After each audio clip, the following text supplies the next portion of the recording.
Off the bench with RASI Sports. Hello, welcome to another episode of Off the Bench with RASI Sports. I'm your host, Ron Brown, also here with my co-host, Ron. How you doing? All right, how you doing? How you doing?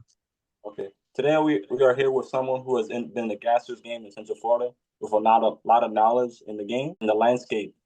Coach Rob of Performance2ball. How are you doing today? I'm doing good, man. Thanks for having me, guys. I appreciate it. Yes, sir. Definitely Welcome, brother. Welcome. Okay. I definitely appreciate you having me here. So Coach Rob, what originally drew you to the game? How did that shape who you are today? Well, I've always had a love for the game of basketball. Even growing up in the 90s in New York, being a big New York Knicks fan and watching those games on TV and things like that. That's where the passion and the fire grew for basketball. And then started practicing. I was about 14, 15 years old, and I was pretty good at it. And I made the high school varsity team as a freshman for Jamaica High School. And then unfortunately, some bad decisions took me away from that path. But that's where it all began, just watching the Knicks in the 90s and playing pickup ball in the parks. And so I made the high school team that could just solidify the fire of me just trying to compete and get better. That's where it all started at. Well, you said Jamaica, Queens? Jamaica, Queens, yep. Okay. What school did you go to? Jamaica High School. Jamaica High School. All right. There was a gentleman there by the name was Jason. This guy had and this is back in the day, so maybe like 92. He had every scout in the building coming to watch him play, man. Really? And this guy packed the gym for real, man. This guy was a monster back then. He was about 220 pounds back in that time. Oh, wow. Yeah, that's pretty big at that time. And to this day, I still try to Google him and see if he comes up, man, so I can find him and show my kids, like, this is the guy, like, in high school who was the man, but he doesn't even come up at all. And so recently the school shut down, so maybe that's a reason why too. Right. Nah, it's funny you say that because I actually try to get online too to see if I see some of the stuff when I play football. And I don't know, they just don't keep our records. Hey. They're from the 90s, early 90s, late 80s. Yeah. Hey, listen, I know, right? Early 90s, they don't give us no love. Not at all. If you don't those newspaper clippings, you're done. Exactly. And the crazy thing is I lost all mine, so I can't even tell my kids I play ball. That's crazy. Yeah. Oh, man. All right. So what inspired you to create Performance2ball? Yeah, so when I was taking my son some of these basketball, rec places and stuff like that, I saw a big gap for development. I saw a lot of parents helping out, dedicating their time to help these kids play basketball, but I saw a gap of a lot of parents not having knowledge of the game. So I was like, man, if I could come here and develop some of these kids with the passion that I have, I think we could do some good things here. So I was inspired by the gap of development for these kids trying to play basketball. But I also admired the parents that were dedicating their time that really didn't know much. But when you go to these rec center off of Econ, or back in the day here about 10, 11 years ago, it was FBVA, which is the Florida Basketball Volleyball Association. They actually played at Orlando Christian Prep. They used to rent out the gyms every single weekend. Yeah, I remember that. You remember that, right? Oh, we in the Kissimmee area, so we had a dude named Rich. He ran both locations, but he had one over there in St. Cloud. So we used to go to the one in St. Cloud. Rich passed away, right? He passed away some years ago. He got sick, took ill a little bit, and passed away. So he was a good guy. Him and his mom used to run the FBVA. He did a lot of good stuff for these kids, man. A lot of these kids had a platform and opportunity to play because of what he presented for them. For facts, he did. Yeah, that's kind of and I just saw development. I was like, man, I can get in here. And then one day a coach was like, hey, you mind helping me out? And I was like, who, me? Absolutely. Please let me come in and help you out. Right. Started the passion, the fire got ignited again just by doing that. Okay. That's what's up. Definitely. So let me ask you. So like, how did the organization actually come together? Like, who gave you the idea to actually put an organization together, start coaching these kids? This is a cool story. So back in 2016, I had Eric playing off of the rec center in Econ. Right. There's like by Faith, the Christian school Faith. There's a rec there's like across the street down the block. So I had put Peanut to play there, and he ended up being on the team. So ironic, it's so cool with Mikael Brown and Chris Brown. Okay. So I saw the way this guy, Coach Brown, was teaching these kids, and I was like, man, this guy got a passion for it. Like, I love it. He was holding them accountable, but he was teaching them, and he was giving them tough love, and I really appreciated that. So Mikael and Peanut played for a while. Mikael's a little bit older, but I still put Peanut there to stay with him because I just like the way Coach Brown went about teaching the game. Right. And I found somebody that can teach him how to play and has a passion to teach. So we exchanged numbers, and come to find out, Mikhail and his dad lived literally across the street from me. Oh, wow. Wow. Literally across the street from me. And when I got surgery, I asked Coach Brown, I was like, hey, you do training sessions? And he was like, so Peanut was with him maybe for like 7-8 months while I recovered from my ACL surgery. Oh, wow. Okay. Within the time, I used to go every single day, drop off Peanut, and watch him train Peanut. And me and Brown started building a relationship. He's always cool. He's always sharing his thoughts and his opinions, and also teaching me, to be honest with you. Right. And from there, I asked him, I said, hey, man, do you want to start a team? Like one for Mikhail, one for Peanut. And we got together, and he came up with the name. The name that he wanted was Performance to Peak. Because I wanted him to own it. I respect his knowledge for the game and his passion for it. But about his background, I'm like, man, I want to be around guys like this that know the game, that's going to make me better for the kids. You know what I mean? So the name that he wanted to pick was Performance to Peak. Performance to Peak.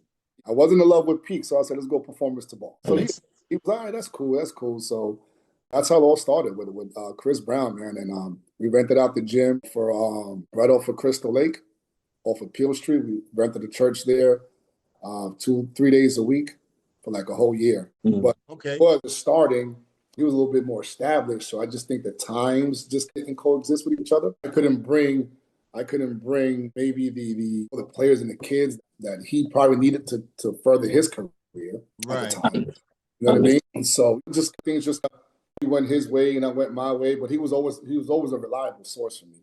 Like I can always reach out to him, and he's always willing to help me and answer questions and things like that. So, but it started with Chris Brown and Mikhail. Oh man, it's funny. So tell people who these guys are, if you don't mind. Well, Chris Brown is the father of Mikhail Brown, who is out of Orlando, Florida, who just got drafted number 6 from the Nets. It's a little something, right? That's what I got on my head.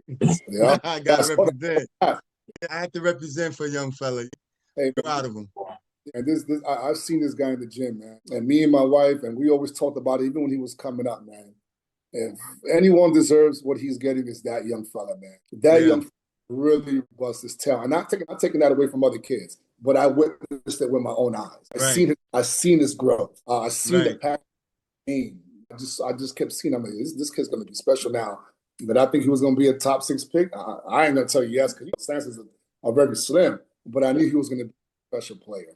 For sure. Nah, that's what's up, man. So tell us a little bit about your journey as far as with P2 though, like some of the challenges that you had to come across with the team.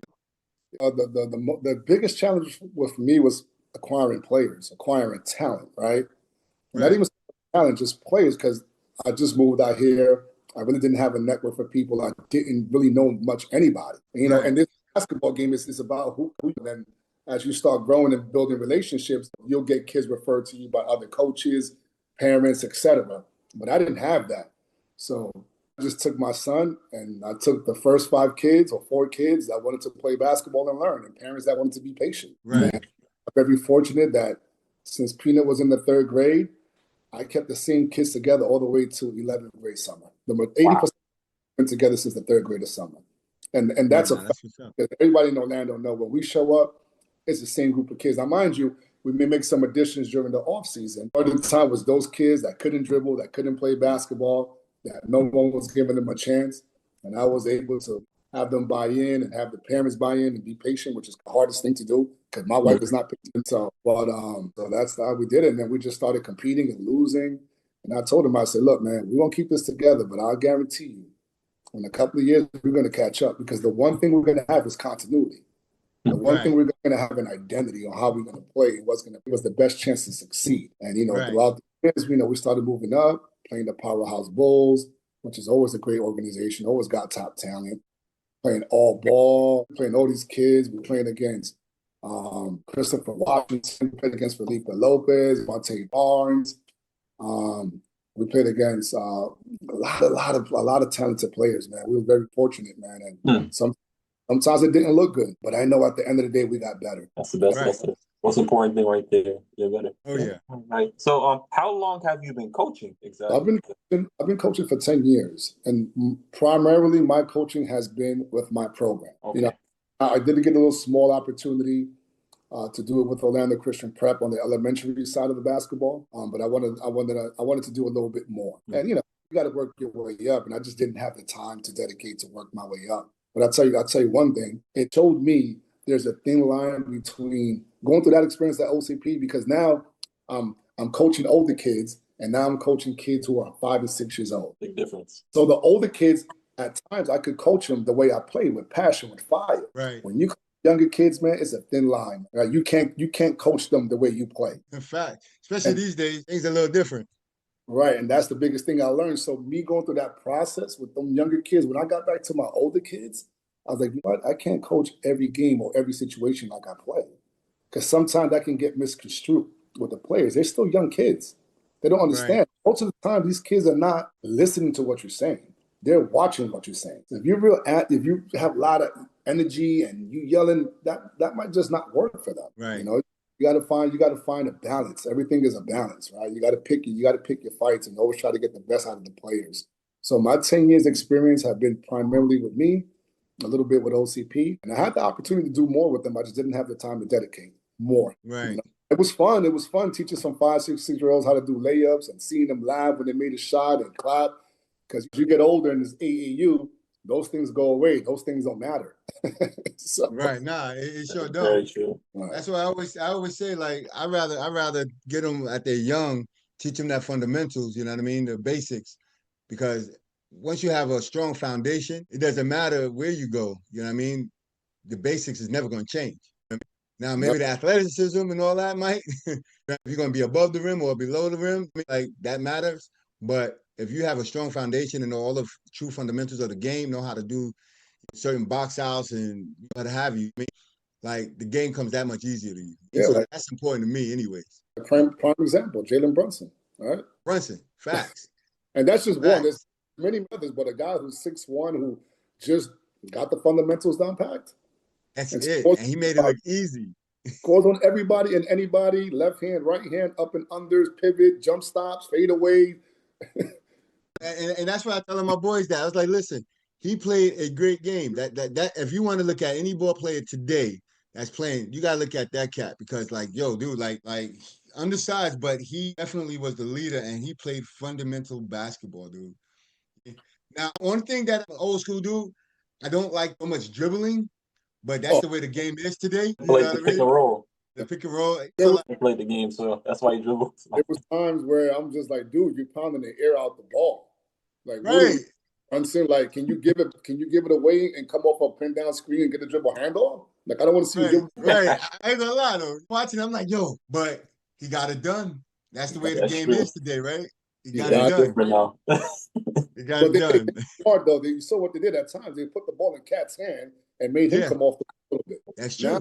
Point forward. Now we was moving, right? Now we wasn't so stagnant just watching him break down defenders and try to kick it out for open threes. Right. Now everybody's excited. Everybody's like, look, man, just move it out the ball. Someone's gonna get open. They're worried about. So having said that, so how do you feel about that though? Like, so you say you go back out to coaching again. The way the game just transformed. Do you believe in trying to do that, teaching a kid how to play like that, or you gonna stick to what you believe in? No, I think you always got to evolve. You always got to evolve with the players and the time. So, like you said, the fundamentals are always going to go. They're always going to go wherever you go. That travels with you everywhere. But definitely as a coach, because the players that you coach this year might not be the same players that you coach next year, and so on and so on. So, as a coach, you always have to evolve to create the best situation for your players to thrive.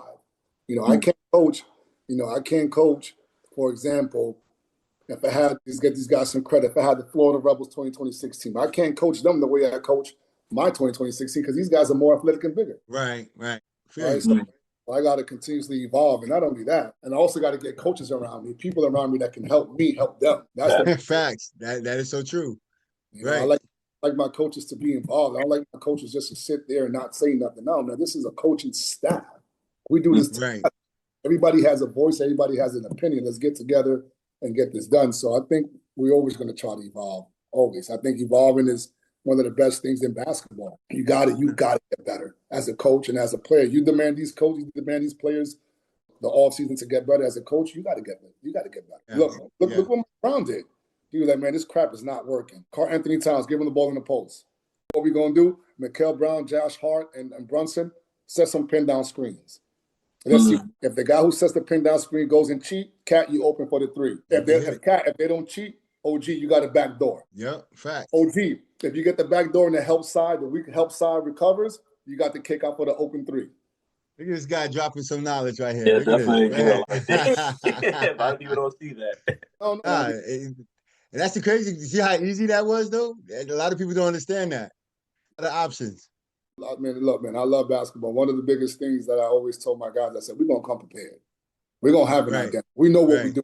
We're not just going out there and just playing basketball, which is cool, but we still got to have an identity. What's our strengths? Our strengths player movement, ball move. That's what gets you open baskets. There's a reason. There's a reason 3-point is open. You just missed 5 in a row. I'm not saying don't take it, but you just missed 5 in a row. Right. Hey, listen, if it was a good look and you felt good about it, hey, I want you to take that shot. But if that lane open up, please drive in. That's true. That's your strength. Keep go to the rim. That's it. Attack that rim. Let's get these guys in foul trouble. Exactly. So I hear you keep calling Eric's name Peanut. So first off, how did he get that name, man? So when Peanut was first born, he was a premature baby. Oh, okay. He was really small, and his head fit literally in the palm of his mother's hand. Right. Had a Peanut head. So that's how Peanut came around. And then Peanut, which is crazy, Peanut was so small all throughout maybe the 10th grade. Now he's 6'3", but as a freshman, I think he was like 5'5". Stick with him, Peanut. So that's how the name came about. He had a small little head. He was a preemie. And moms called him, he got Peanut head, and Peanut just Nah, that's cool. But so give us as a coach / parent, walk us through your journey with him through, like you said, starting at the 3rd grade level all the way through high school to now going to college. Like, give us a visual of how that was for you, mom and the family. So it was tough because, well, not tough. It was challenging because we all want our kids to do well, and we think we all got the best child. How that goes. Moms always think and that's part of it, and that's cool, right? But him being so small was always a challenge. Right. I've tried out different organizations before we started, and just wasn't a good fit. So I decided to do it myself and just let him develop and grow. Took baby steps. We never even traveled out of the state of Florida until we was in the 10th grade. Right? Yeah. Just because I just thought, I'm like, why are we spending all this money on traveling and all that, and we're still losing games here at the big house by 20 points? Wow. Right. So let's just stay here. Let's keep developing. Let's keep playing some of these kids, right? And every year it got better. It got better, and then there was times where it was challenging. He didn't do so well in the games, and as parents and as coaches, we get frustrated. Biggest thing for us was just trying to be a support system for him, letting him know that we cared about him as a person more than the basketball player. And then when we did challenge him, hold him accountable, just coming from a perspective of us wanting you to give your best. Right. At times, we're new to this, and I don't have a resource that I can reach out and be like, hey, when you went through this with your son, how did you do? Me, we're just kind of on the go. But the biggest thing was that we stuck together. We supported his dream, right? I didn't force him to play basketball. I don't force my kids to do anything other than pick a sport. You're going to pick a sport, and you're going to play a sport. Why? Because I think you can learn life lessons through sports that are going to apply to you every single day in life. And so did that. Kept getting better, kept making additions, and trying to get him ready for high school was the biggest thing for me. Just try to get him ready for high school, and we found the opportunity of Orlando Christian Prep. We went there. We had some good mentors there. We had a lot of guys going D1 and all these accolades, and it inspired him. So we made a commitment as a family because grandma had to pick him up. I had to drop him off. Mom had to pick him up sometimes. But we just thought that if we got him in that environment with those players and those people and that coaching staff, that he can get inspired. And those players, even with Isaiah Brown, your son, he was inspired by your son. Your son took him underneath the wing. He kind of told them and still reaches out to him and still talks to him and stuff like that. So the process for us was challenging, but it was fun. We learned a lot about each other. We learned a lot about the game. We learned a lot about our son, that he really loved basketball and that he was willing to take the challenge. And as parents, we learned that after every game, we don't have to have a conversation with him. Biggest thing, he didn't go in there and intentionally wanted to have a bad game. He's 11 years old, man. He's 12 years old. Let's just lay back, see how we can continue to keep on supporting him. And not only making him a good basketball player, but a good person. Because I always told him, man, it's not how you win. It's not how you win, right? But it's not how you lose. It's how you win. Now, don't be a jerk when you win, and don't be a sore loser when you win. Right, facts. Every time there's an opportunity to get better. But we'd spend a lot of time in hotels and traveling, eating all this junk food, these pizzas, these French fries, gaining like 25 pounds every damn summer. You know how Dude, that, listen, McDonald's was a favorite in my house. Yeah, best one. McDonald's, Burger King, Wendy's. you already know. Somewhere. Stop somewhere. We had the points on deck on the phone ready to get some free burgers.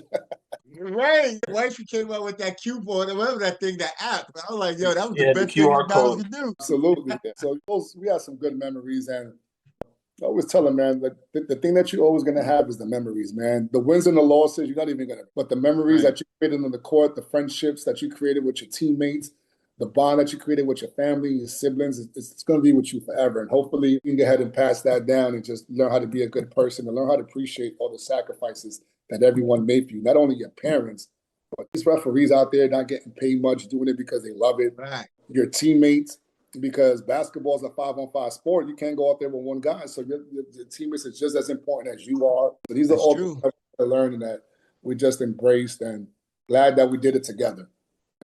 I've never missed a basketball game. My wife's never missed a basketball game. We've been there for every single game since Peanut been in the third grade. Wow. And that only That's comes awesome. from a support system. My mother-in-law does a phenomenal job of taking care of the kids while we're running around here and there. So just having a good support system and going through this with your child and seeing the reward at the end of them going off to college and being a productive member of society, for me, try any wins and losses that we ever had or didn't have in the game of basketball, for sure. So now I know, tell us other folks where Peanut is headed now, though, so let them know that this journey wasn't in vain, man. So Peanut right now is going off to a D3 school. He's going off to Kalamazoo College. Okay. Right? Very fortunate. This is why I stress to all the players, man, your academics are just as important. Try to tell these kids, man, look, basketball gets you seen in most cases. Your grades get you through the door. Right. That's true. He's been a part of the Honor Member Society, maintained a 4.4 GPA all through high school. So because of it, about 85% of what we have to pay for college is paid for. We don't have to pay for it. Wow. Right. And it was because of his, obviously they saw him playing basketball. They was intrigued by that. But now we didn't get that opportunity to go D1 or D2 where you can get a scholarship for basketball, an academic, a scholarship for basketball. D3 only offers academic scholarships. So we was able to get that opportunity, and now he'll be there in July for like a week. He's going to go spend some time with them and do a camp with them and give back to the community. They're going to rent the Airbnb, spend some time with the team, get to know each other a little bit more. Then he's off to college in September to become an engineer. Oh man, that's what's up. Oh wow, yeah, that's what's up. So I'm gonna take back from something you just said earlier in what you was talking about. Yeah, you said that you didn't have the resources when you first got started to ask questions and for help and all that. I mean, honestly, that's what a lot of people don't understand, that's very important to have a support group and someone that you can bounce stuff off to and trust and help you make certain decisions for your kid. Now, of course, everybody's not going to give you the proper information and all that, but it is important. And I'm going to drop something on you right now. The way basketball is going right now, in college ball, you know what I mean? You said that he's going to a D3 school and he's getting an education and all that. I'm big on that. But I also want to say this to you, that like just because he's going to D3 doesn't mean that's where he's going to end up at. If that makes sense. Like the way this game is going, I know you see it with the NIL stuff. The NIL changed the game big time. To a point where I'm gonna just say it's professional ball now. Yeah. You see what I'm saying? So the JUCOs, the D3s, the D2s, and stuff like that, all those schools are getting the good players because they're looking now for those guys who are way above 5-star status because they're paying that big money, right? Correct. But the advantage that we have now with that for the younger kids that are coming out of high school, and then how I look at it anyway, is that Peanut case, he goes to the school, he does what he's supposed to do, get his body right, get his mind, keep his mind right, I mean, and go out there and ball out. Like I've seen him play, so I know what he can do. I mean, go out there and do what he does. I mean, and all the naysayers and all of that stuff will be out the door. And because now he got college behind him. I'm not saying that you're there for one and done, but I'm just letting you, because I'm giving you, like you said, I'm giving you some of that love right now, that resource love. Okay? Like That's what coach is going to be looking at. Now they're not even looking at a high school no more. And that's the sad thing for Peanut. He's graduating now to the point where these dudes are not even looking at high school students unless, like I said, you're that 5-star trying to be a 6-star, which they ain't. Right. So his journey is just the beginning. Make sure you tell him, like, you do everything. Keep those grades up. Go for that engineering degree, because that's what, when the ball start bouncing, that's what's going to keep him afloat in this world. And let me tell you, that D3 is going to probably be the best experience he's going to have, because he's going to have a lot of fun, not a lot of pressure, but they will open doors to other things. So that's one thing that you said, and I wanted to give back some resource and some information and some encouragement that, like, yo, you make sure you let Peanut know, like, this is still the beginning. Yeah. And then the other thing you said, I know Yep. I'm jumping. I'm just No. taking my notes. Go ahead. No, go ahead, please. The other thing you said, laid back. A lot of people don't understand. Like, when a kid have a tough game, don't go out there and beat him up. Don't beat him up. Don't. Anytime. I mean, he just lost. And I know your kid, I know my kids, we competitive. And taking an L, it doesn't feel good. I mean, just like coaching, like you're a coach, I'm a coach. If we have a bad day, a bad game, parents, please don't come to me until 24 hours. Let me digest this. Let me decompress. Yeah, then we can talk. So how do you think those kids feel? I go to games sometimes, bro, and we walking out of the big house. We walking out of the big house. I see a dad, even moms today, dude, like just all in them. I'm crazy. Like, it happens a lot. You see it all the time now. Yeah, you see it all the time. I'm like, let the kid breathe. A kid that's 9 years old. So, like, my youngest son plays football. Right. And you can ask my wife, you can ask him. 90% of the time, I don't say nothing. I don't say nothing to him because I've learned, because, how to learn with Peanut. At times, I would tell Peanut things after. But as we kept going through the process, I fell back. With him, I don't say nothing. But I ask him, and I'm not trying to be funny or nothing like that. I ask him, I said, did you have fun? That's it. And because competitiveness is going to be there, right? Because he's inspired by his brother, right? He's been around basketball his whole life. I'm not worried about that. What I don't want to do is ruin the experience as a dad for him, right? So did you have fun? No. Why? Because they didn't give me the ball. Okay, then we can work on that. We can work on that, right? There's a couple of things that you need to do better too to get the ball, right? But if you're not having fun at the age of 9, and this is just my philosophy, why are we doing it? Right. Why are we doing it? I want you out there having a good time, because there's going to be a time when you get serious, right? As you get older. But you don't have fun at? I said, when you practice, you don't have fun. That's when you work hard. That's when all the games go out the window. Right? That's what that's what you want to be great at. But while the game is on, man, you should be having a good time. You should be smiling, man. Because I told him, I'm out there and I don't see you having fun and I see you crying. I'm not investing my time. Let alone the money, because it's expensive, but the time we never get back. And I want to go out there and be able to enjoy watching you do what you love to do, which is play football. That's it. That's the biggest thing, man. Just let these kids enjoy it. And I know sometimes, like, they're going to the NBA. Now, I hear that. I respect your decision and how you do it. But for me, I'm going to let these kids enjoy it, because there's going to be a time and place for all of that. And I can't do that from the age of 8 all the way to the age of 17, because that song is going to get old. And then when they get to college or wherever they go, if you're trying to drop some real knowledge on them to protect them, they're not going to hear you. Yep. They're really not going to hear you. And then they wonder what happened. My son don't have a good relationship. Dude, you done screamed on him for like 10 years. Like, what do you expect? He's ignoring you. He's a grown man now. He don't want to hear 2 words from you. You don't ruin his confidence. And, I've been guilty, because I did it to Peanut too when I was first starting. We all have. We all have. Parents is, if you listening, don't do it. Just be their support system. And I know it's hard, man, because you want your son or your daughter to do well. But if you got them with the right people and you trust the process and you know that this is what your son loves or your daughter loves, it's going to work itself. It's going to work its way out. But eventually, for sure.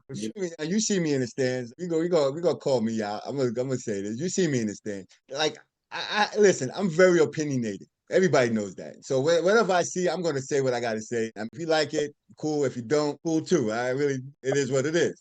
I try to stay straightforward and honest with everything. But the thing that I learned through all of this, and I had to put things in perspective, and what a lot of parents don't understand is that, especially when you go to high school, the recruiting is not just the kid. And I have many coaches come on here and not. Told me that years ago. I remember you having that conversation with me. 100%. Yes. Dude. I had to keep my mouth shut a little couple times when I wanted to say something.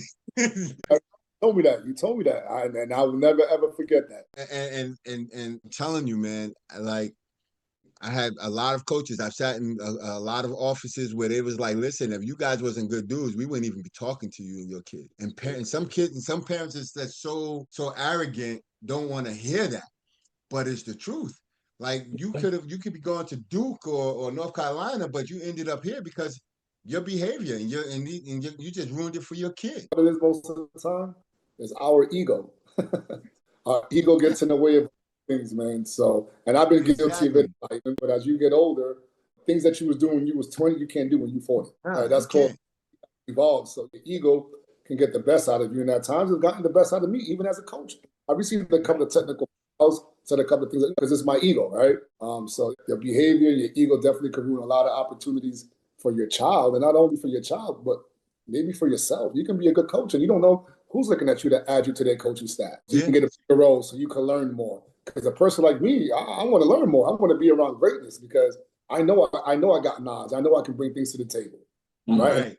Other people that I can get inspired by, man. I want to keep helping and giving back to the community and helping these kids stay off the street because that's the biggest thing, right? Giving them a reason, right? Giving them a reason to want to accomplish something every day. And if coming to the gym every single day is helping you stay off the street, and I had a kid or two like that in my time as a coach, and the only thing they had looking forward to them was the gym. Exactly. I will pick them up. I'll drop them off. I do whatever I can to help them out because I was that. Oh man, hey Ronald, let's go. What you got? Oh, okay. So what advice would you give to parents navigating youth basketball today? You got any advice for any of the parents out there that are listening? Yeah, the biggest advice I'll give you, man, just enjoy it, man. Enjoy watching your child play whatever sport they want to play, man. Because time goes, man. I don't even recall these last 10 years of me coaching my son in basketball. And if I could enjoy it a little bit more, I think I'd be a little bit happier today, right? But the growing pains of trying to balance being a coach and being a dad, and also being a husband and hearing my wife out, it became challenging at times. So my biggest advice is, man, just enjoy the time with your child, watch them play, watch them get better, put them around good people, not just good basketball coaches, but good basketball coaches and trainers and good people, because that's what they're going to learn.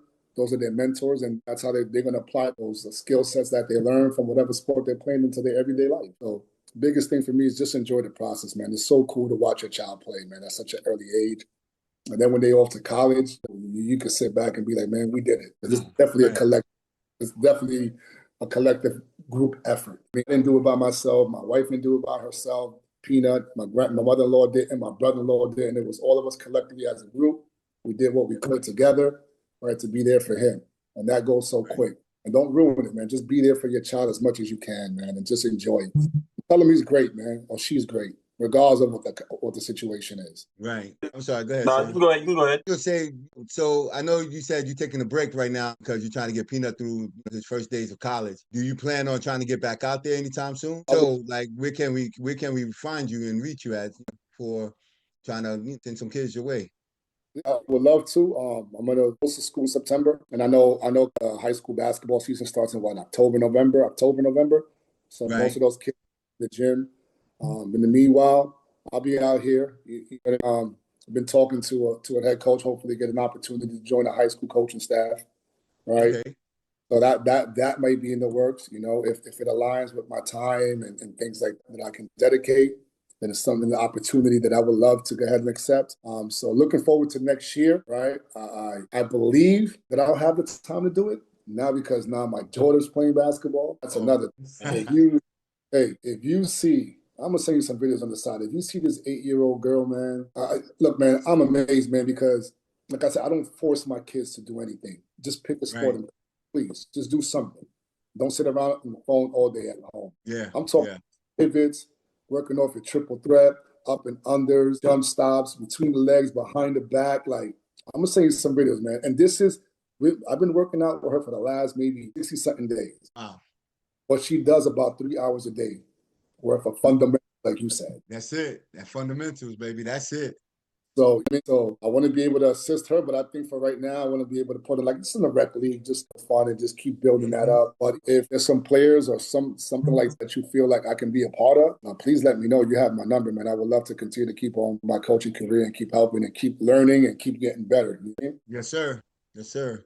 That's what's up. All right. I definitely got you. You already know I got you on lock. Yeah, you know, and I'm here, man. Whenever you're ready to start yours, man, I'm ready to get on that train to learn from you too, man. So Hey, listen, I'm always learning too, brother. So we can teach each other. You know? for real, yes. That's what it's about, brother. Every day you gotta learn something new. That's it. All right. So yeah, definitely, Coach Rob, I definitely enjoyed hearing those gems about everything you've been doing out in the community and that's your family. Definitely hope all the parents were able to hear all that. And definitely wanted to say thank you for joining off the bench today. Oh man, thank you for having me, man. Honestly, thank you for giving me the opportunity to share my knowledge and share my insight and my experience that I've had the last 10 years in Orlando. It's been great, man. I played against some great coaches, some great teams, some great players. So for me to get my story out there, I came out here 15 years ago, nobody knew me. Now I'm out here with the Browns, national champions, you know. Hey, that's a beautiful thing and an honor for you guys to have me on here for real. I really appreciate it. Nah, we appreciate you for being on and agreeing to come on and tell us your story, brother. Like you said, again, we here to try to get your story out there. So not only that, just sometimes your story, my story can help another person and help them build their story. And that's what we're doing this for. So we happy that you came on to share your time and your story with us, man. We appreciate you too, brother. And I want to give a shout out to Florida Rebels, man. Coach Reese does a phenomenal job with those kids, man. Yeah. Want to shout out Holiday Hoops, who she is. Oh, you know Miss Holiday. Oh, you know her. Want to shout her out. Want to shout out Angel, St. Cloud King back in the days. You know, he's also been a mentor to me too. And as you know, as I went through the coaching process, he was there for me. And I've known him for a while, and he was one that I did reach out to. That's what's up. Where we met at BVA, and my team played against his team. And we were so bad that he even put a girl to play against us. Oh man, love it. That's funny. Guys, man, that keep inspiring, and even Powerhouse Bulls. Dwayne Foreman does a phenomenal job with his program too.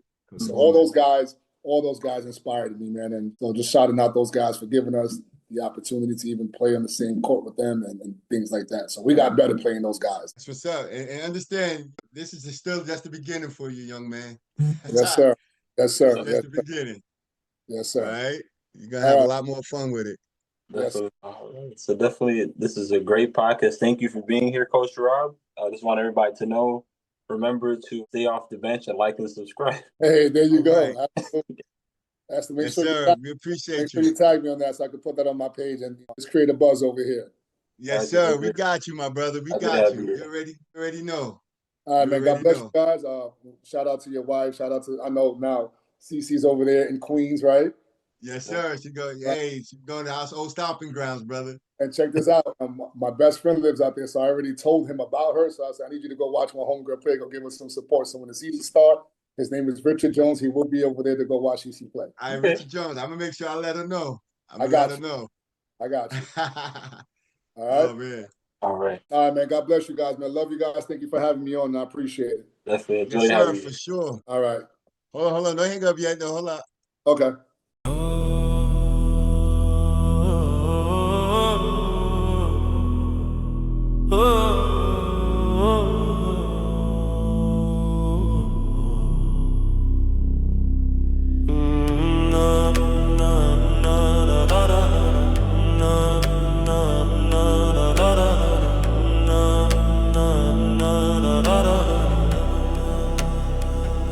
Tenaciousness, the fire you keep, the push in your chest when the mountain gets steep. Just waking up tired, still standing tall. Just a voice in your heart saying, give it your all. It's the grit, it's the grind, it's the strength in your mind when the door won't open. You try one more time. tenaciousness is how you ride, how you keep on going when dreams on the line. Tenaciousness, it builds your life, turns pressure into power, turns darkness into light. You win because you won't quit. That's tenacious.